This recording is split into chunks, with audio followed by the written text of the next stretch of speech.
अमर कहानी ब्रह्मा की, अमर कहानी ब्रह्मा की।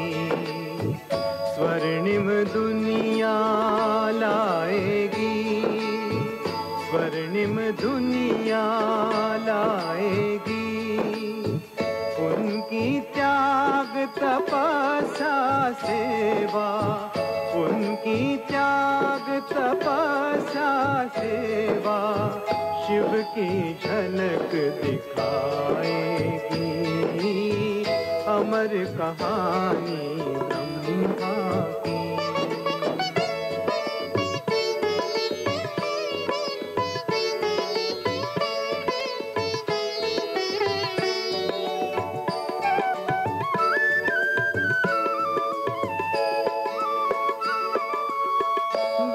शांति की क्रांति इस धरती पर लाई, बदलेगा इतिहास विश्व का ये धरती ने अंगड़ाई। लेकर झंडा हाथ में शिव का, लगा विश्व कल्याण में। लगा दिया तन मन धन अपना मानव के उत्थान में। हो संसार परिवर्तन अब, हो संसार परिवर्तन अब। कली कली अब मुस्काएगी, अमर कहानी ब्रह्मा की।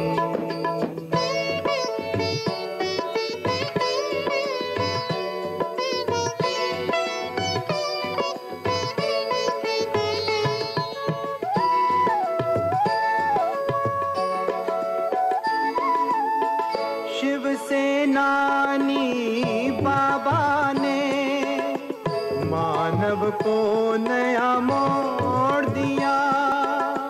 जाति भेद और धर्मों के बंधन सारे तोड़ दिए।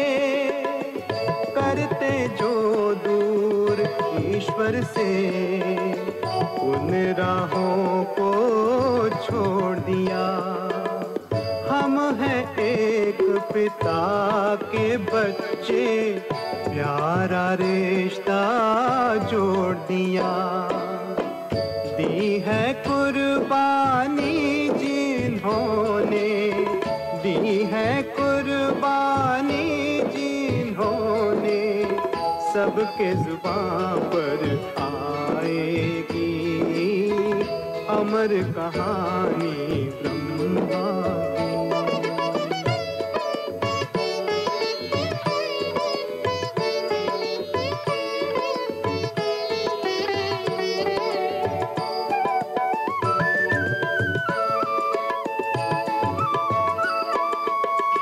कन्याओं माताओं को ऊंचा फिर से उठाया है। नारी स्वर्ग का द्वार है, सबको ये समझाया है। विश्व एकता लाने को शिव शक्ति का अवतार। ओम शांति के मंत्र से फिर ये गूंज उठा सब संसार।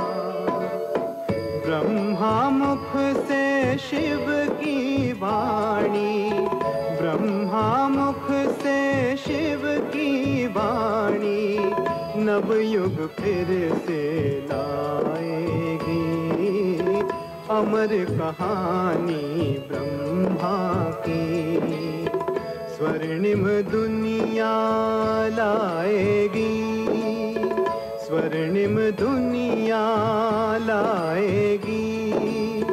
उनकी त्याग तपस्या सेवा, उनकी त्याग तपस्या सेवा शिव की झलक दिखाएगी। अमर कहानी ब्रह्मा की, अमर कहानी ब्रह्मा की।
ओम शांति, ओम शांति। आज 14 जनवरी मकर संक्रांति का दिन है। आज के दिन का बड़ा ही महत्व है।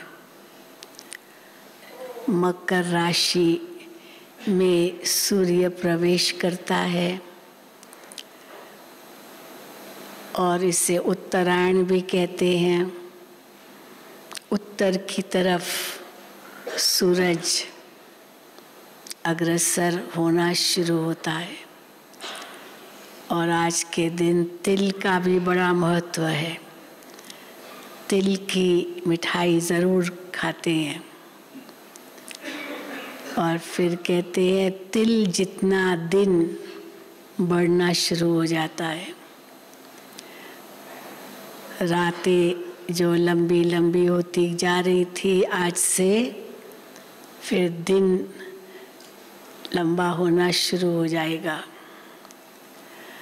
तो हम बच्चों के लिए भी तो ये संगम का दिन ऐसा ही है ना, हमारे लिए भी चढ़ती कलाएं। तो उत्तरायण माना उत्तरोत्तर कैसे चढ़ती कला होती है, आगे बढ़ते जाते हैं और हमारी चढ़ती कला से सारी दुनिया की भी चढ़ती कला होती है, सबका भला हो जाता है। हम पावन बनते हैं तो सारी दुनिया को पावन बना लेते हैं, सारी दुनिया स्वर्ग बन जाती है। तो आज बाबा ने हम बच्चों पर बहुत बड़ी जिम्मेदारी दी है, रोज़ देते हैं।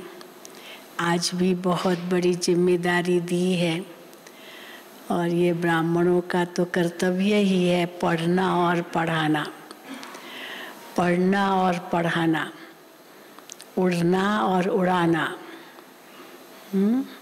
स्वाहा करना कराना।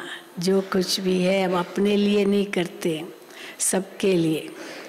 तो आज का दिन दान पुण्य का भी दिन है, तो देना है। आज से कहते हैं स्प्रिंग सीजन, वसंत ऋतु आज से शुरू होती है।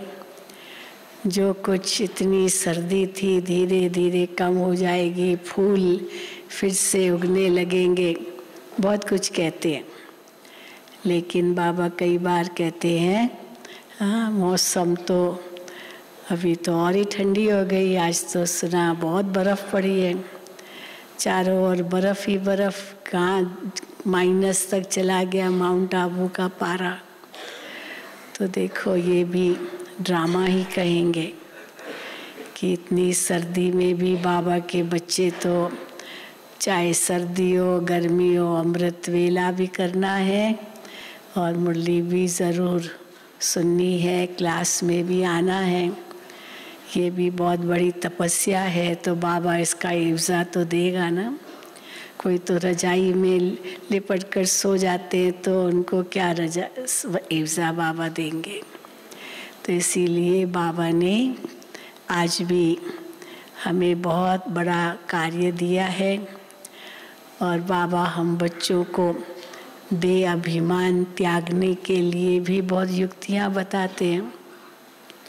देह के प्रति भी बाबा कहते हैं तुमको वैराग्य आना चाहिए। तो देह के प्रति वैराग्य आएगा तो देह अभिमान भी जल्दी छूटेगा। तो आज बाबा ने कहा ये देह क्या है, कैसे वैराग्य आए। ये देह रावण की प्रॉपर्टी है रावण की प्रॉपर्टी। हमने इसको अपना बना के रखा है ना, इतना कुछ करना पड़ता है शरीर के लिए, लेकिन है रावण की प्रॉपर्टी।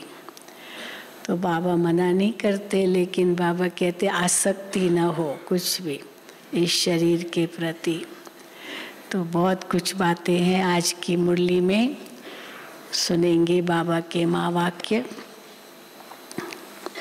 आज 14 जनवरी 2022 है। मीठे बच्चे, यह तन रावण की प्रॉपर्टी है। इसे रावण को देकर अशरीरी बन घर जाना है। ये रावण की प्रॉपर्टी है, उसकी अमानत है, तत्वों की, पंच तत्वों की प्रॉपर्टी है। उसको देकर, क्योंकि हमारी तो है नहीं, उसको देखकर बाबा कहते अशरीरी बन घर जाना है। इसलिए इससे ममत्व निकाल दो। जो हमारी चीज नहीं है उसमें तो मोह नहीं रखना होता है ना। तो मीठे बच्चे, ये तन रावण की प्रॉपर्टी है। इसे रावण को देखकर अशरीरी बन घर जाना है। इसलिए इससे ममत्व निकाल दो। प्रश्न है, सारी सृष्टि को शांति और सुख का दान देने की विधि क्या है। आज का दिन दान देने का दिन भी है। तो सुख शांति का दान सारे सृष्टि को देना है। तो सारे सृष्टि को शांति और सुख का दान देने की विधि क्या है। उत्तर, सवेरे सवेरे उठ अशरीरी होकर बाप की याद में बैठना।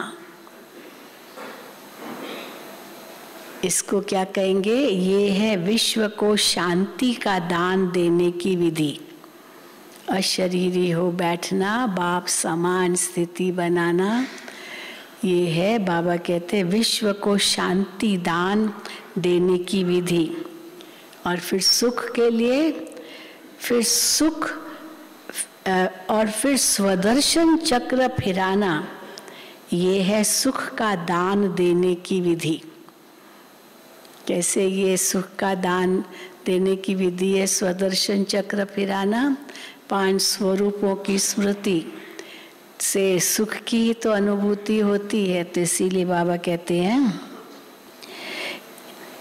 सवेरे सवेरे उठ अशरीरी होकर बाप की याद में बैठना, ये है विश्व को शांति का दान देने की विधि। और स्वदर्शन चक्र फिराना, ये है सुख का दान देने की विधि। ज्ञान और योग से ही तुम एवर हेल्दी वेल्दी बन जाते हो। सृष्टि नई हो जाती है, चमत्कार हो जाता है ज्ञान और योग से, अशरीरी बनने से और स्वदर्शन चक्र चलाने से। गीत है, बहुत समय के बाद बजा ये गीत, मुझे अपनी शरण में ले लो राम। है तो सारा भक्ति का गीत, सारी भक्ति इसमें, लेकिन पहला वाक्य बहुत सुंदर है, मुझे अपनी शरण में ले लो राम। शिव बाबा ने आकर हम सबको अपनी शरण में ले लिया है ना, अभी तो हम ये गीत नहीं गाएंगे, है तो भक्ति का गीत। ओम शांति। ये भगत भक्ति मार्ग में गीत गाते हैं कि हे राम अपनी शरण में ले लो। अंग्रेजी में कहते हैं एसाइलम में ले लो। इंग्लिश शब्द एसाइलम, शरण में लेना। एसाइलम बाबा एस्लम कहते हैं, तो एस्लम में ले लो। हिंदी अक्षर शरणागति है। अब कोई किसकी शरण में चला गया तो उसकी रक्षा करना, जिसकी शरण में गया उसका बहुत बड़ा कर्तव्य हो जाता है, उसकी रक्षा करना। तो हिंदी अक्षर शरणागति है। भगत गाते हैं क्योंकि रावण राज्य है, रावण को जलाते भी हैं। इससे भी सिद्ध है कि यह रावण राज्य है। इसका भी अर्थ कोई समझते नहीं है, कैसे ये रावण राज्य है। रावण का विनाश करने के लिए दशहरा करते हैं। ये भी एक निशानी है कि रावण का आखिर नाश तो होना ही है ना। अभी यह संगम है, तो इस समय ही राम की शरण में गए होंगे और रावण का विनाश किया होगा। पास्ट में जो होकर जाते हैं उनका ही फिर नाटक बनाते हैं। तुम बच्चे जानते हो, हम अभी रावण की जेल से निकल राम के असाइलम में आए हैं। राम राज्य में रावण राज्य नहीं हो सकता और रावण राज्य में राम का राज्य नहीं हो सकता है। दोनों का राज्य अलग अलग है, या तो राम का राज्य होगा या तो रावण का राज्य होगा। गाया भी जाता है आधा कल्प राम राज्य, आधा कल्प रावण राज्य। राम राज्य सतयुग और त्रेता को कहेंगे।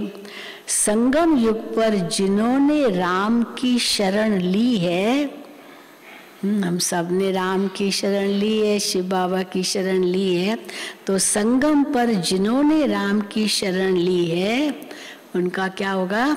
वही राम राज्य में गए होंगे। पिछले कल्प में भी राम की शरण ली तो राम राज्य में गए होंगे। तुम जानते हो हम अभी राम की शरण में हैं। ये सारी दुनिया, अब रावण की लंका है तो बाबा कहते ये सारी दुनिया एक टापू है। चारों तरफ पानी है, बीच में है टापू।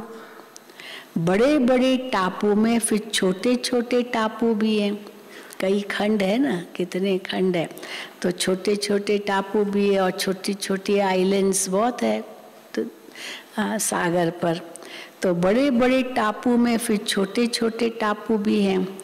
अभी तुम बच्चों की बुद्धि में है कि रावण राज्य तो सारी दुनिया पर है, एक लंका टापू पर नहीं है, सारी दुनिया पर रावण का राज्य है। कब से शुरू होता है तो समझाया जाता है आधा आधा है।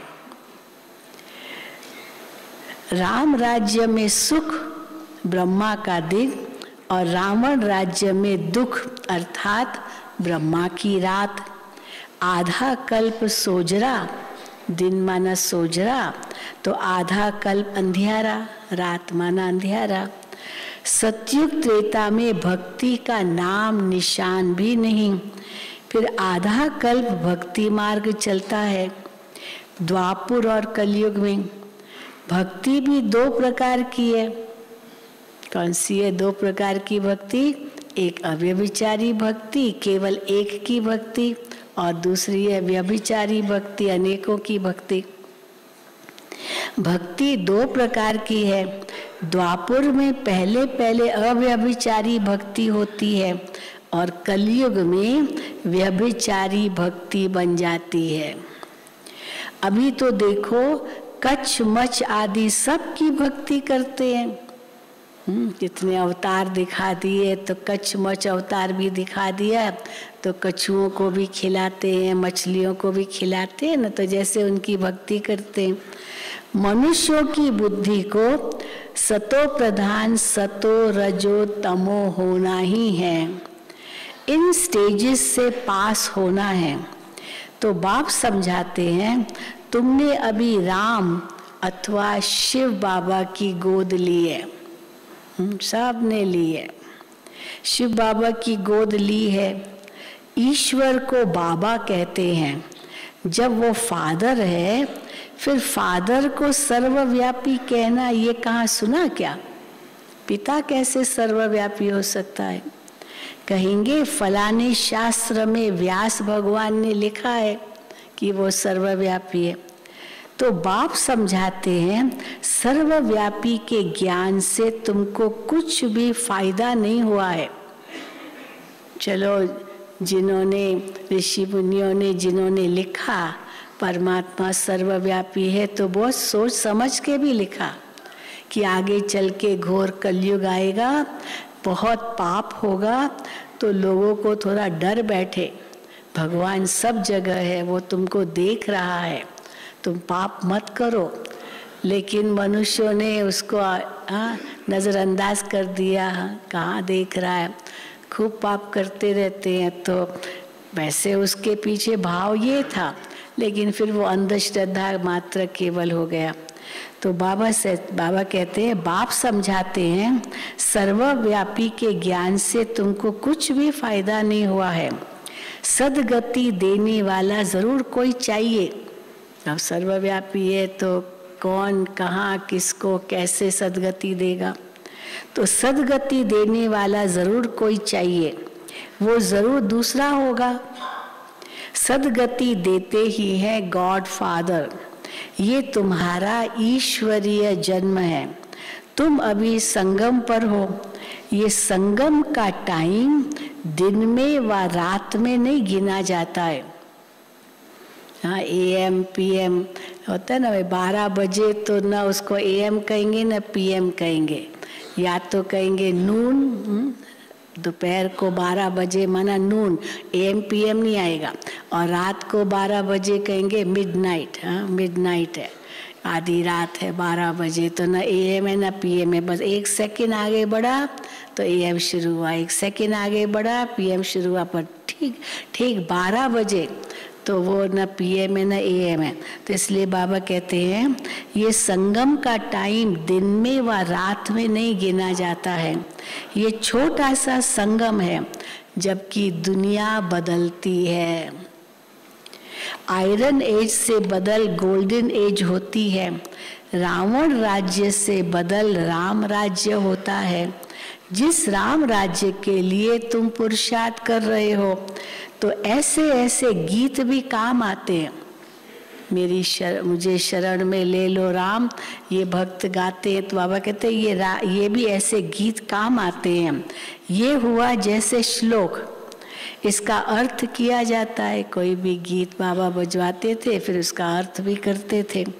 तो जैसे श्लोक साधु महात्मा लोग श्लोक उच्चारण करेंगे, फिर उसका अर्थ बताते हैं। तो बाबा कहते हैं, इनका अर्थ किया जाता है। राम की शरण में जाने से फिर क्या होता है? राम की शरण में आए तो क्या होता है? फिर तुम सुख अर्थात राम राज्य में जाएंगे। राम की शरण में आना माना फिर राम राज्य में जाना। एक कहानी भी है, शास्त्रों में है कि वो उसका अंतिम समय आया, मृत्यु का समय आया। उसने पाप भी बहुत किए थे, पुण्य भी बहुत किए थे। तो उससे पूछा गया, यमदूत आए उसको लेने। अब उसको स्वर्ग में भी जाना है, नरक में भी है। तो उससे पूछा कि तुम पहले कहाँ जाना चाहते हो, स्वर्ग में जाना चाहते हो या नरक में जाना चाहते हो? तो उसने कहा स्वर्ग में जाना चाहता हूँ। तो बाबा उसका मिसाल देते हैं। एक कहानी भी है, तुम पहले सुख चाहते हो या दुख?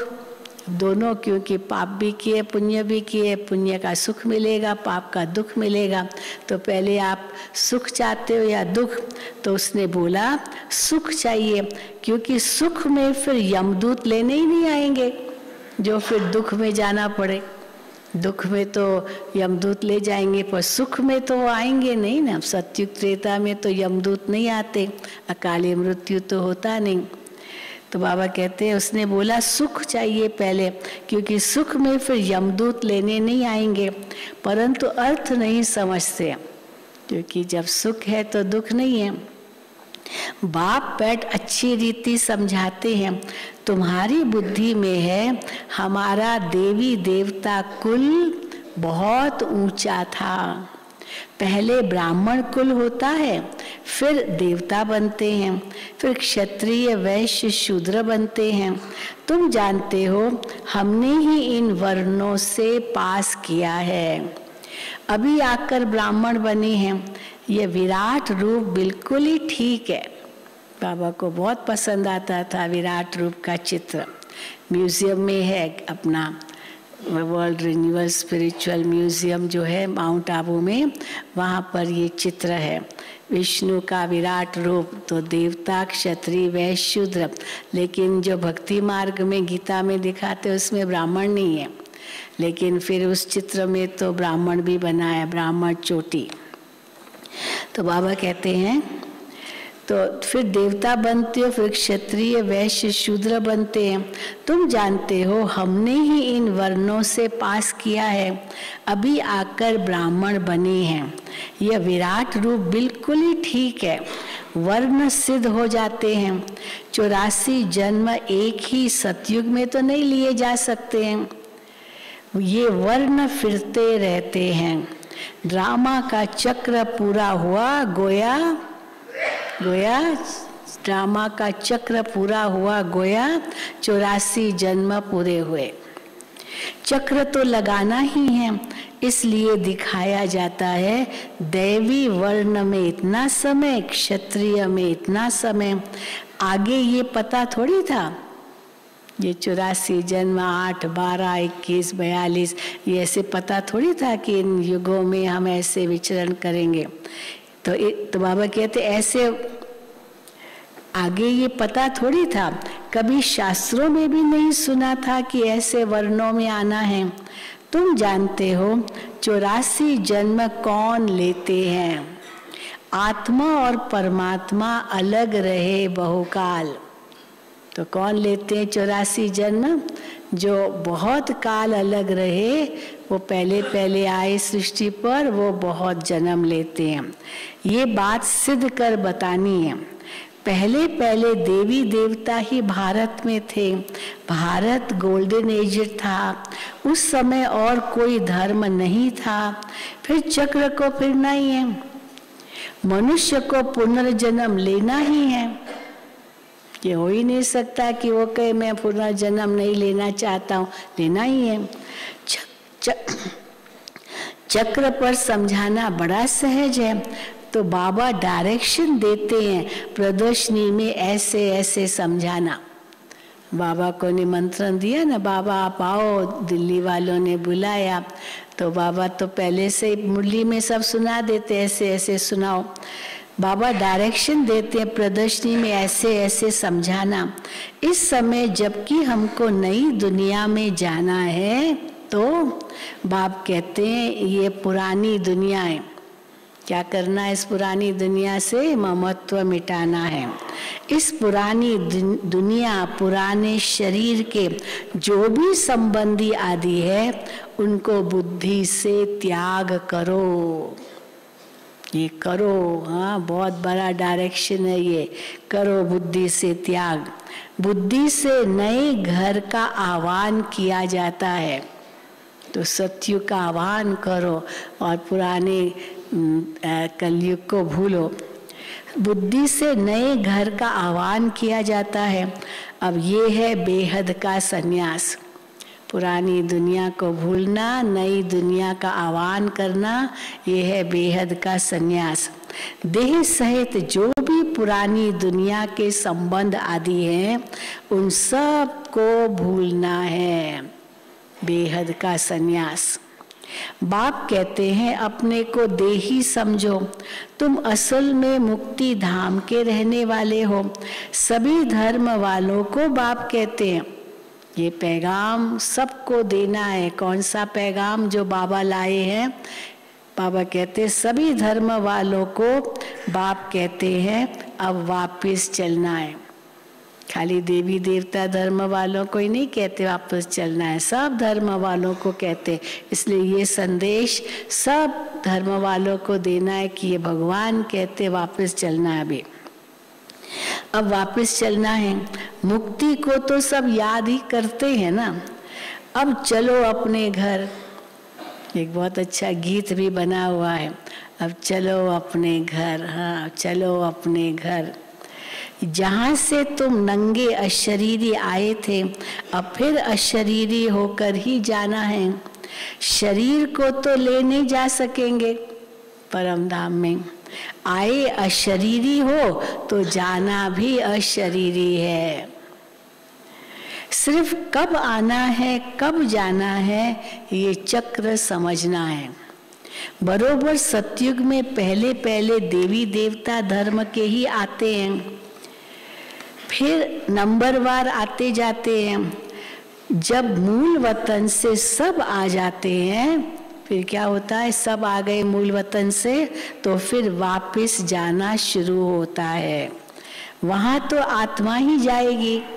ये तन तो रावण की प्रॉपर्टी है। रावण की प्रॉपर्टी, रावण की चीज से थोड़ी कोई मोहब्बत तो रखना होगा। ये तन तो रावण की प्रॉपर्टी है, तो ये रावण को ही देकर जाना है। लो तुम अपनी प्रॉपर्टी, हम तो गए, जा रहे घर वापस। तो बाबा कहते हैं ये तो रावण की प्रॉपर्टी, रावण को देकर जाना है। ये सब कुछ यहाँ ही विनाश होता है। तुम अशरीरी होकर चलो।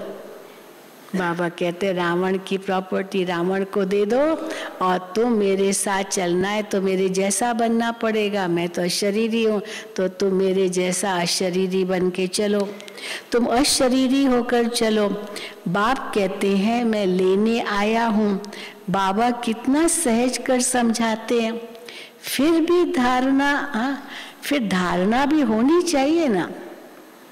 बाबा को पता है धारणा नहीं होती कईयों की, कितना भी सहज समझते भी हैं तो भी धारणा नहीं होती। तो बाबा कहते हैं फिर धारणा भी होनी चाहिए ना। फिर जाकर औरों को समझाना भी चाहिए। एक तो पहले खुद धारणा करनी है, फिर दूसरों को भी समझाना है। ये डबल काम करना है। खाली दूसरों को नहीं समझाना है, खुद की भी धारणा हो, फिर दूसरों को समझाना है। तुम गारंटी करते हो बाबा हम सुनकर फिर सुनाएंगे। किए ना गारंटी सबने, हम जो सुनते हैं फिर वो सुनाएंगे। जिनको ये प्रैक्टिस होगी वो सुना सकेंगे। लक्ष्य है मुझे सुनकर फिर सुनाना है। तो बाबा कहते हैं उनकी प्रैक्टिस होगी, वो सुना सकेंगे। तुम जानते हो हमको इस दुनिया को पवित्र बनाना है, योग में रहकर शांति और सुख का दान देना है। इसलिए बाबा कहते हैं रात्रि को उठकर योग में बैठो तो सृष्टि को दान दो। सवेरे सवेरे अशरीरी होकर बैठते हो तो तुम क्या करो? क्या होता है? तुम अशरीरी होके सवेरे सवेरे बैठते हो तो तुम भारत को बल्कि सारी सृष्टि को योग से शांति का दान देते हो। बहुत बड़ा काम करते हो। ऐसे नहीं खाली बस बैठ जाते हो, लेकिन सवेरे सवेरे उठकर अशरीरी होके बैठते हो बाबा के संग, तो जैसे भारत खास और सारी दुनिया को शांति का दान देते हो। हाँ, कई बार न्यूज़ सुनते ना फलानी जगह इतने मरे, एक्सीडेंट हुआ, ये हुआ। तो बाबा कहते केवल न्यूज़ सुनने से क्या होगा? इतने सारे मरे, कितना दुख होगा उस समय। तो उन आत्माओं को शांति का दान दो। खाली समाचार सुनाने से कुछ नहीं होगा। आप मदद क्या कर रहे हो? यहाँ बैठे, दूर बैठे, और तो कुछ नहीं कर सकेंगे हम। जो उनके करीब होंगे वो तो चलो हॉस्पिटल पहुंचाओ, ये करो वो करो, कितना होता है। हम दूर बैठे यही कर सकते हैं कि उन आत्माओं को शांति का तो दान दें। खाली वर्णन तो न करें ना ऐसा ऐसा हुआ, ये हुआ। तो इसलिए बाबा कहते हैं और फिर बल्कि सारी सृष्टि को योग से शांति का दान देते हो, और फिर चक्र का ज्ञान सिमरन करने से क्या करते हो, तुम सुख का दान देते हो। क्योंकि खुद को भी सुख की अनुभूति तो होती है ना, चक्र फिराने से बुद्धि में, तो फिर सुख का दान देते हो। सुख होता है धन से, तो ज्ञान बहुत बड़ा धन है जिससे सुख मिलता है, फिर दूसरों को भी सुख देते हो। तो सवेरे सवेरे उठकर याद में बैठो, बाबा बस अब आपके पास आए कि आए। हाँ, इसलिए हमारी बड़ी दीदी बहुत प्यार से कहती थी, सवेरे उठते हो, सवेरे उठकर 5 केला खाओ, 5 केला खाओ तो बहुत तंदुरुस्त हो जाएंगे। कौन से 5 केले? अकेले आए हैं, अकेला जाना है, अकेले में, अकेला होकर, अकेले को याद करना है। हो गए 5 केले। अकेले आए हैं, अकेले जाना है, अकेले में एकांत में, अकेले में अकेला होकर, मन से भी देहधारियों से बुद्धि हट गई, तो मन से हट गई, तो फिर अकेला होकर अकेले को याद करना है। ये 5 केले रोज सवेरे खाओ तो बहुत ताकत आएगी। तो बाबा कहते हैं, तो सवेरे उठकर बाप को याद कर शांति और सुख का दान देना पड़े। अब कोई व्यक्तिगत रूप में दान नहीं देना है, बेहद में सबको दान देना है। योग और ज्ञान से हेल्थ और वेल्थ मिलती है। जब हम एवर हेल्दी होते हैं तो सृष्टि ही नई होती है।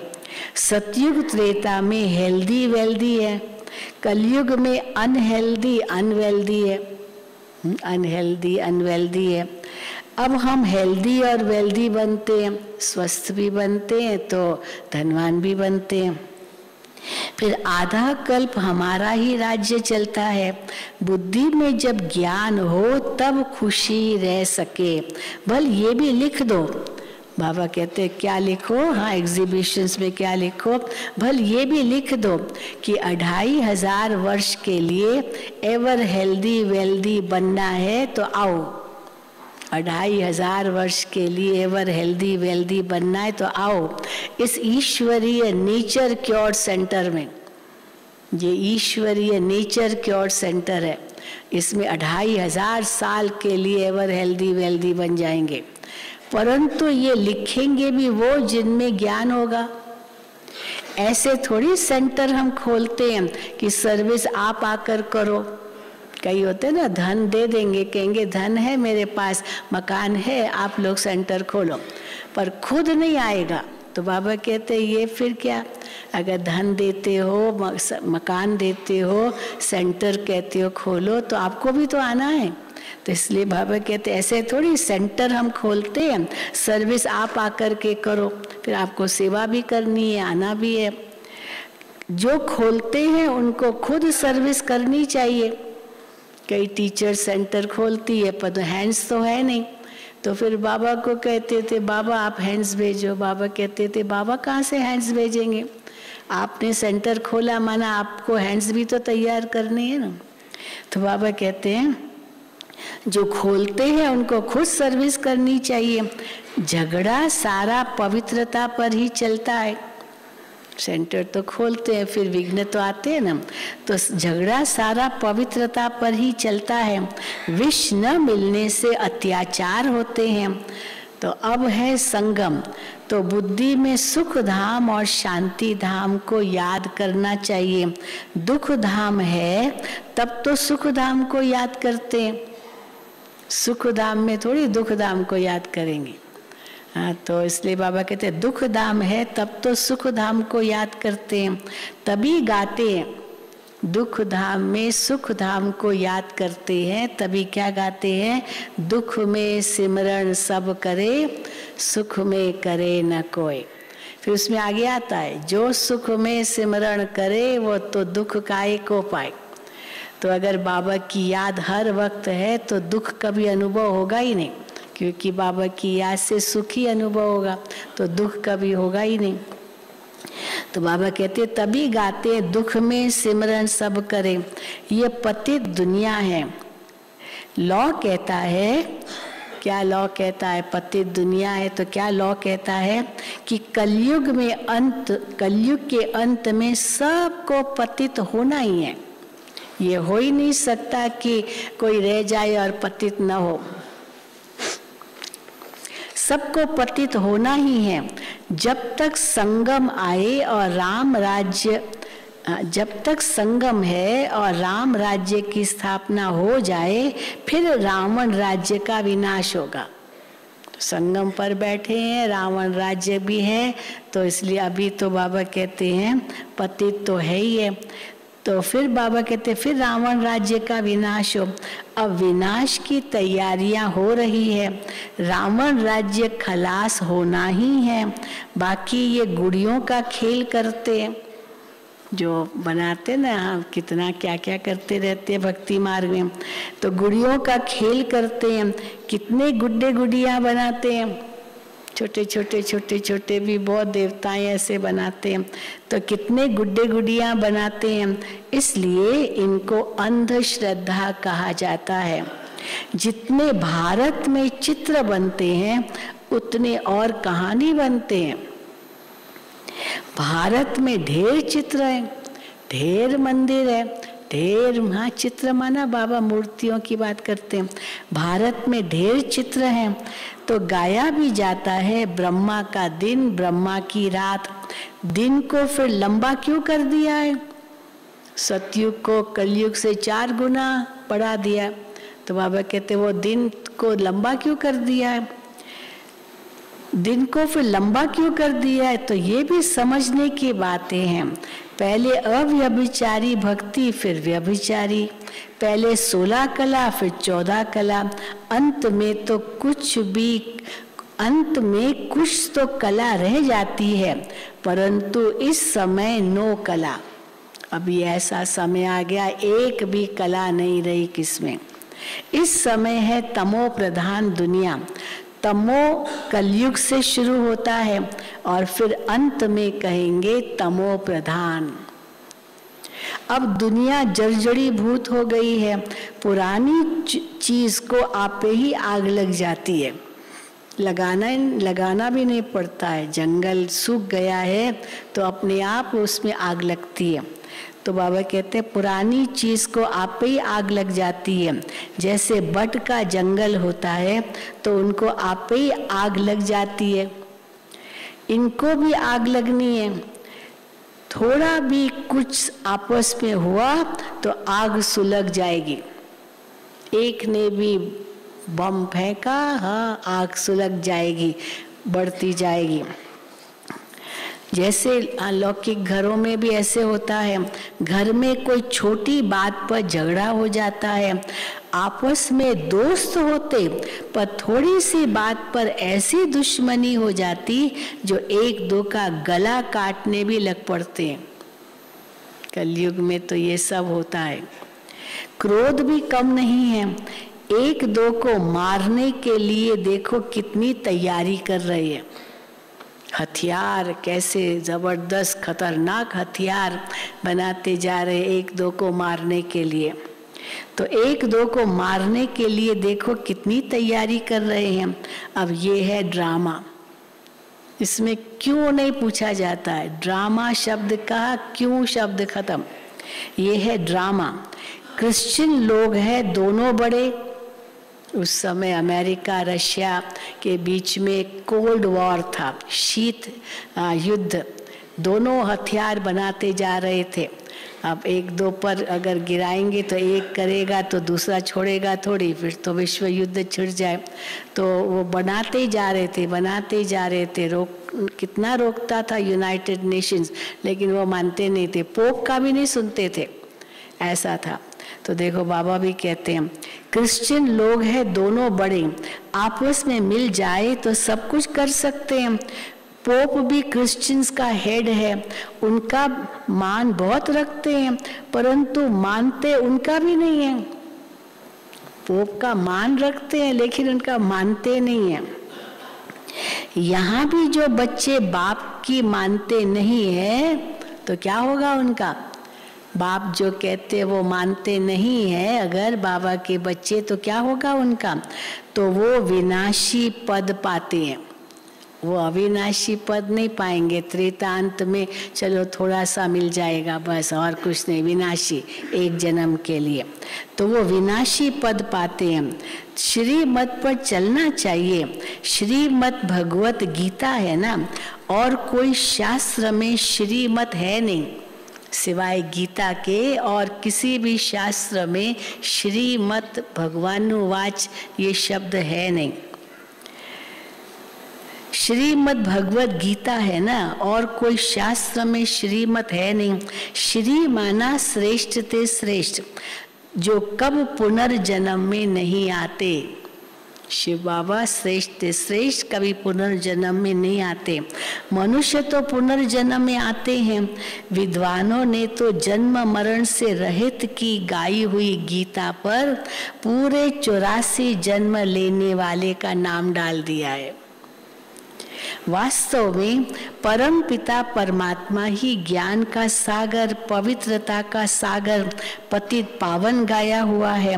वही वरदान देते हैं बच्चों को, उनके बदले कृष्ण का नाम डाल दिया है। पहले पहले शिव जयंती, फिर होती है कृष्ण जयंती। शिव बाबा आते हैं नई दुनिया की स्थापना करने, तो पहले बाप का जन्म, फिर बच्चे का जन्म। बाप के जन्म से ही कृष्ण बच्चा निकला। हाँ, बाप के जन्म से ही कृष्ण बच्चा निकला, इसलिए पहले शिव जयंती, फिर उसके बाद कृष्ण जयंती। वो भी एक तो नहीं होगा ना, शिव बाबा कृष्ण एक तो नहीं होगा ना, तो वो कृष्ण तो उनका बच्चा है, तो वो तो बाद में ही जन्म लेगा, वो भी एक तो नहीं होगा ना। दैवी संप्रदाय कहा जाता है, सारी संप्रदाय है देवताओं की, तो कितनी भूल कर दी है। कोई एक भी इस बात को समझ जाए तो उनके सब जिज्ञासु टूट पड़े। कोई साधु महात्मा सन्यासी ये समझ जाए और अपने शिष्यों को ये कहे कि गीता का भगवान तो वास्तव में शिव है, तो बाबा कहते उनके सारे जिज्ञासु टूट पड़े, सबका मुंह पीला हो जाए कि ये गुरु क्या कहते हैं हमारे यहाँ। कितनी बड़ी भूल है, तब तो बाप को आना पड़ता है। किसको समझाने देने में भी टाइम चाहिए। पहले तो ये निश्चय कराओ कि परम पिता परमात्मा से आपका क्या संबंध है, तब समझे भगवान बाप है। भगवान को भगवान के पद पर तो रखो, भगवान को भगवान के पद पर तो रखो, भगवान को पहचानो तो सही। सब एक जैसे कैसे होंगे? कहते हैं सब भगवान की लीला है, ये जो कुछ भी होता है सब भगवान ही करता है, पत्ता पत्ता भगवान हिलाता है, सब भगवान करता है। अरे भगवान को अपने उनके ओहदे पर रखो, भगवान का कार्य तो कितना ऊंचा है। तो कहते सब भगवान की लीला है, एक रूप छोड़ दूसरा लेता है, सब भगवान ही करता है। लेकिन परमात्मा कोई पुनर्जन्म थोड़ी लेते हैं, ये बाप दादा दोनों ही कंबाइंड है और बच्चों को समझा रहे हैं। बाप दादा का भी अर्थ किसकी बुद्धि में नहीं है। ये शब्द बाप दादा हमारा कोडवर्ड है ब्राह्मणों का, ये और कोई नहीं जानते क्या मतलब है इसका। त्वमेव माताश्च पिता कहते हैं, ओ गॉड फादर भी कहते हैं, तो जरूर मदर चाहिए, परंतु किसकी बुद्धि में नहीं आता। बच्चों को समझाया तो शरण कब ली जाती है, बच्चों को समझाया कि शरण कब ली जाती है, कब हम शिव बाबा की शरण लेते हैं। जब रावण राज्य खत्म होता है तब राम आते हैं और बच्चे उनकी शरण में जाते हैं। राम की शरण लेने से सद्गति मिलती है। कहते हैं राम राज्य हो, उनको सूर्यवंशी राज्य का तो पता ही नहीं है। उसके पहले सूर्यवंशी राज्य था, राम त्रेता के पहले, उसका तो उनको पता ही नहीं। भले सूर्यवंशी कहते, वो राम राज्य को सूर्यवंशी मान लेते, उनको सूर्यवंशी राज्य का तो पता ही नहीं। कहते हैं राम राज्य नई दुनिया नया भारत हो, सो तो अब बन रहा है, बनना है जरूर, ड्रामा को चलना है जरूर। ये पढ़ाई है मनुष्य से देवता बनने की। मनुष्य किसको देवता बना न सके, बाबा आकर मनुष्य को देवता बनाते हैं। क्योंकि बाबा आकर मनुष्य को देवता बनाते हैं, क्योंकि बाबा ही स्वर्ग की स्थापना करते हैं। तो जो स्वर्ग की स्थापना करेगा वही मनुष्य को देवता बनाएगा। ब्राह्मणों की माला नहीं गाई जाती है, वैजयंती माला तो विष्णु की है। ये है ईश्वरीय घराना, ईश्वरीय घराना। तो अब नया शुरू होता है, यह है ईश्वरीय घराना जो अब नया शुरू होता है। आगे था, आगे कौन सा घराना था? आगे था रावण का आसुरी घराना। रावण को असुर कहा जाता है। ये कंस जरासंधी नाम अभी सिद्ध होते हैं, सारे अभी के ही हैं कंस जरासंधी। जन्म जन्मांतर तुमको साकार से वर्षा मिलता है, सतयुग में भी साकार से मिलता है। साकार से सतयुग में कैसे मिलता है? दिखाई तो यही देता है न कि माता पिता ने अपने बच्चे को अपनी गद्दी दी, तो जैसे साकार से वर्षा मिला। लेकिन बाबा इसका बेहद रूप बताते कि यहाँ के पुरुषार्थ से वो वर्षा मिलता है, पर दिखाई तो ऐसे देगा कि लौकिक माँ बाप ने वर्षा दिया। सतयुग में भी साकार से मिलता है, सिर्फ इस समय तुमको निराकार बाप से वर्षा मिलता है। संगम परी केवल निराकार बाप से मिलता है, बाकी सारा कल्प साकार से मिलता है।